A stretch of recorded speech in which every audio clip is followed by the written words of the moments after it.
Now, I will say this, that already Canada, and I respect very much, as you know, there's a very strong man in Canada who said he was going to charge a surcharge or a tariff on electricity coming into our country. He has called and he said he's not going to do that. Okay, he's not going to do that. And it would have been a very bad thing if he did, and he's not going to do that, so I respect that.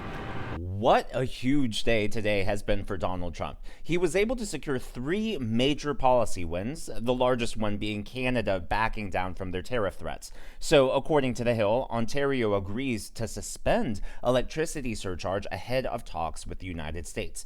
So what happened was that the Premier of Ontario, Doug Ford, threatened to impose a 25% tariff on the energy that they export to the States. In fact, they even threatened to cut off power entirely. The New York Times reported Ontario hits Michigan, Minnesota, and New York with electricity surcharge. And then if you look below, Premier Doug Ford warned that he was prepared to cut off power exports to 3 states entirely as long as President Trump's tariff threats remain. But here's what happened. Instead of rolling over like Joe Biden would have done, Donald Trump fought back. So when Donald Trump heard that Canada wanted to slap a 25% tariff on energy, he retaliated by announcing an additional 25% tariff on steel and aluminum, thereby effectively doubling the tariff rate. According to Reuters, US-Canada trade war heats up as Trump doubles tariffs on metal imports. But here's where things start to get really interesting. So Trump made the announcement threatening additional tariffs on Canada in a post on Truth Social. But if you take a closer look at the bottom, you'll notice a timestamp here. So he made this announcement today, March 11, at 9:15 a.m. Well, not even 5 hours later, about 4.5 later to be exact, the Premier, Doug Ford, responded, and he decided to back off. Yeah, they're not imposing tariffs, they're letting negotiations play out, and he reaffirmed that he wants Canada to renew the USMCA, the United States-Mexico-Canada Trade Agreement. So this is great news for Trump. At 1:41 p.m., exactly 4 hours and 26 minutes after Trump posted on Truth Social, Doug Ford announced this. Well, just a little while ago, I had an opportunity to speak to Secretary Lutnick. And Secretary Lutnick has sent out an olive branch to us to come down and immediately meet with him, meet with the whole trade administration, and discuss the future. Rather than waiting till April the 2nd, threats going back and forth, tit for tat, I've agreed to suspend temporarily, and we always have that tool in our toolkit, until we sit down over the next day or two. I'll be heading down to Washington along with Dominic LeBlanc, and we'll have a good discussion. You know, with any negotiation that we have, there's a point that both parties are heated and the temperature needs to come down. And I thought this was the right decision. They understand how serious we are about the electricity and the tariffs, and rather than going back and forth and having threats to each other, we have both agreed, let cooler heads prevail. We need to sit down and move this forward. This is a massive, massive deal, the USMCA, which the federal government will be leading the charge. I'll be sitting down with all our premiers tomorrow as well and discussing this and their issues as well. So we're going to go down there and we're going to go down there with confidence. We're going to go down there with strength. And again, hopefully we can move this forward. Now, he can talk all he wants about strength and Canada's confidence and Canada being serious about tariffs on energy, but the fact that it's Canada coming to Washington, D.C., and not the opposite way around tells you everything you need to know about the power dynamic. I mean, the fact that he responded same day to Trump's post, again, is just an indication of where the power truly lies. And look, whether Trump is using tariffs as a way to raise federal revenue or whether he's using it as a bargaining tool, as a negotiating tool to try to balance out trade deficits, the reality is this proves that whatever mechanism he's using it for, he's doing it successfully. And I think part of the reason why Doug Ford responded so quickly is because the rest of the world understands how serious Trump is. He's moving so so fast through his agenda. We had the Ukraine meeting that was broadcast to the rest of the world. And people know Trump means business. He truly wants to put America first. And it's not out of selfishness or pride or anything like that, but that's what he was elected to do. That's what your leadership is supposed to do. He's looking out for our country's best interests. Well, earlier today at the White House, they had a press briefing, and the media was having a heyday over the tariffs, over the economy, and the Associated Press tried to have this moment with Karoline Leavitt. Now, this was really similar to what happened in the Oval Office regarding the Ukraine blowup, right? A lot of Democrats and even some Republicans were very unhappy with how Trump and Vance handled that meeting. Well, I'm already seeing similar blowback on social media, in the media, and they're saying that Karoline Leavitt was too mean to this Associated Press reporter. But I want to point out how the Associated Press reporter actually approached this question.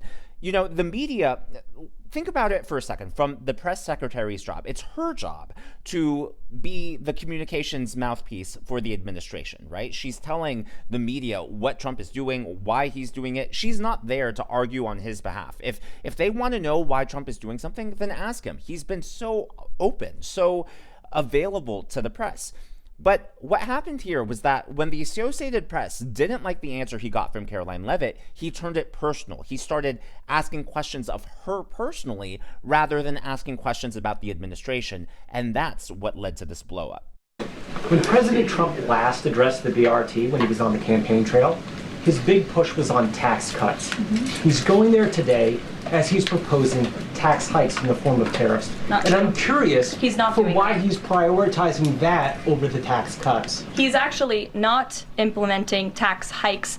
Tariffs are a tax hike on foreign countries that, again, have been ripping us off. Tariffs are a tax cut for the American people. And the president is a staunch advocate of tax cuts. As you know, he campaigned on no taxes on tips, no taxes on overtime, no taxes on Social Security benefits. He is committed to all three of those things, and he expects Congress to pass them later this year. I'm sorry, have you ever paid a tariff? Because I have.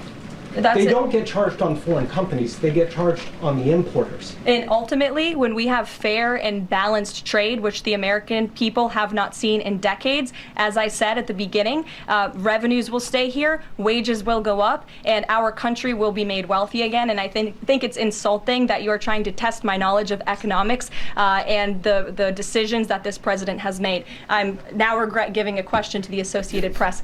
And that right there is what you call a smackdown. Like I said, Democrats on social media, and yes, in the corporate media, are all freaking out, and they're claiming that Karoline Leavitt was bullying the Associated Press reporter. Poor him. Because, you know, this furthers their narrative, right? That the Trump administration is unfairly targeting the Associated Press. But what really puts this into context for me is when you take a look at how the media responded to Karine Jean-Pierre, Joe Biden's press secretary, who gaslit the media to their faces. They never pushed back. They never argued with her. In fact, they rolled over and played dead, like James Carville is advising the Democrats to do right now. Meanwhile, when Karoline Leavitt does her job and is actually trying to communicate and be transparent with the media, with the American people, they argue with her. And it's not just the fact that he asked her a question personally, right? Because he talked to her specifically, not the administration.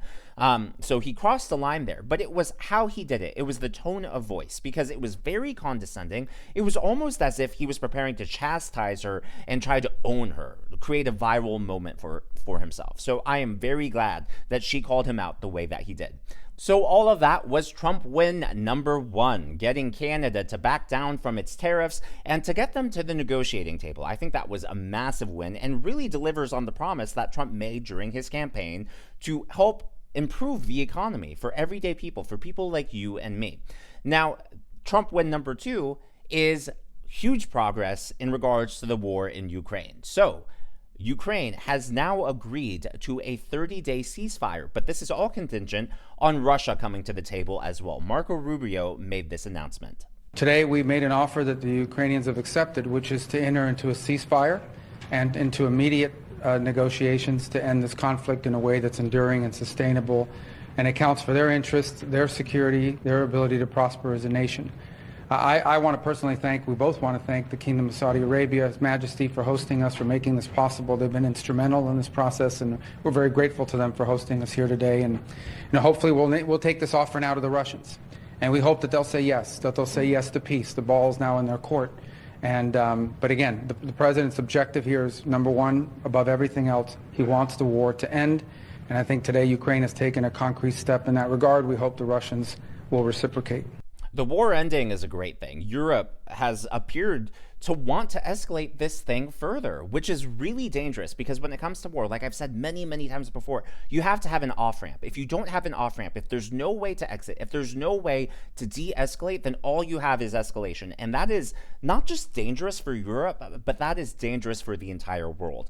And I've said on the channel before that, based on what I've read about Trump, his biggest fear, I believe, as a leader and perhaps as a person, his biggest fear is nuclear weapons. You can read books about it, or the New York Times. I know a lot of people don't like the New York Times, but Trump has been very open about his fear of nuclear weapons. And I think that's why he wants this war to come to a close quickly, because if this escalates into World War III and you have all these nuclear powers, that is dangerous, again, not just for Europe or the United States, but for all of mankind. So if Russia comes to the table, and if this ceasefire actually happens and turns into a broader arrangement and a broader agreement, Trump does, in my opinion, deserve the Nobel Peace Prize. Now, similar to Canada with the tariffs, this is a very fast and quick-moving situation. In fact, Trump revealed that he expects that he's going to speak with Vladimir Putin this week. I'll talk to Vladimir Putin, yeah. I want to look, that's the other, it takes two to tango, as they say, right? So hopefully he'll also agree, and I really think that would be 75% of the way. The rest is getting it documented and, negotiating land positions, etc. So you'll talk to him this week? I think so, yeah. Now, you probably noticed, by the way, just as a side note, side tangent, the Tesla's behind him, a Cybertruck, and then that was a red Model S, which the Model S's are just beautiful. And obviously Elon Musk was there as well.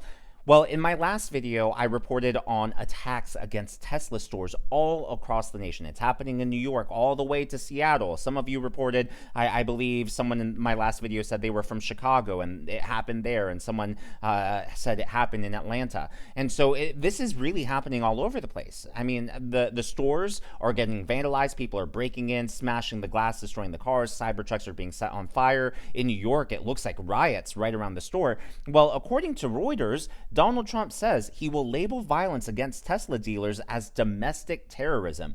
So it'll be interesting to see. Trump is very law and order, and now that that is being labeled as domestic terrorism, it'll be interesting whether or not the Democrats continue doing this. Because in my last video, I revealed that a lot of the protesters are actually being paid to show up to these Tesla stores. So that doesn't necessarily mean that the people actually breaking into the stores and vandalizing the vehicles are paid protesters. For all we know, that could be real, that could be organic. But my whole theory about the situation is that obviously someone out there, we don't know who, is paying protesters to show up. And I think what they're doing is they're trying to create this image of organic grassroots anger at Tesla, and they're trying to create a spark, and they're hoping that it ignites a wildfire. They're trying to incite violence against Elon Musk. Now, I could be wrong. Perhaps the people committing the acts of violence and destruction are also paid, and if that's the case, hopefully there's a paper trail so we can go after whoever's holding the money back. But anyways, tangent over.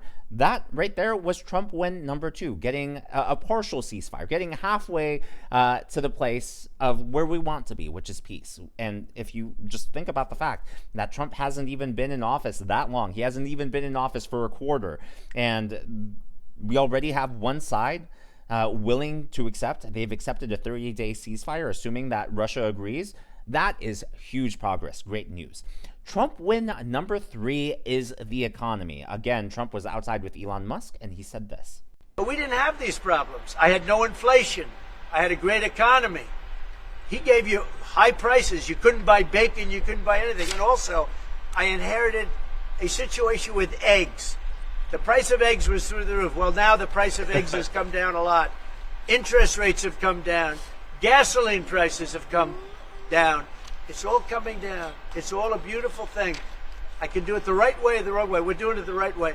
And I have tremendous confidence in this country and the people of this country, tremendous confidence, much more so than if I sat back for 4 years and had a good time in the Oval Office. And none of that was spin, by the way. All of the data actually backs this up. So according to AAA, which of course is a national corporation and not affiliated with the government, their third-party data shows that so far in 2025, the average cost of gallon has fallen to $3.09. This is far lower than where it was at its peak in 2022. You'll notice it was a steady decline.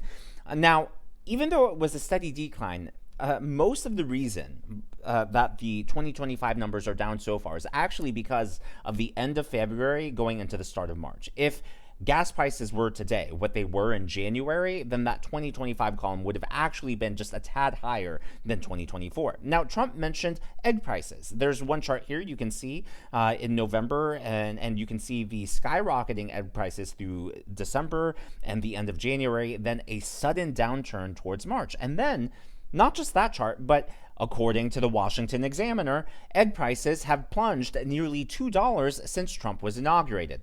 Now, egg prices are still higher than many of us would like. There are still egg shortages nationwide, but things are at least heading in the right direction. Now, of course, the biggest measure of the economy right now, other than the stock market, which I'll get to that here in a few seconds, is inflation. According to Truflation, the United States inflation has actually dropped to 1.35%. 1.35%. That is about half of what it is in the United Kingdom. Over there, their inflation is about 2.67%. So things are definitely on the right track. And again, this is Truflation.com in case you want to see that for yourself. Now, in regards to the stock market, things have not been pretty in the stock market.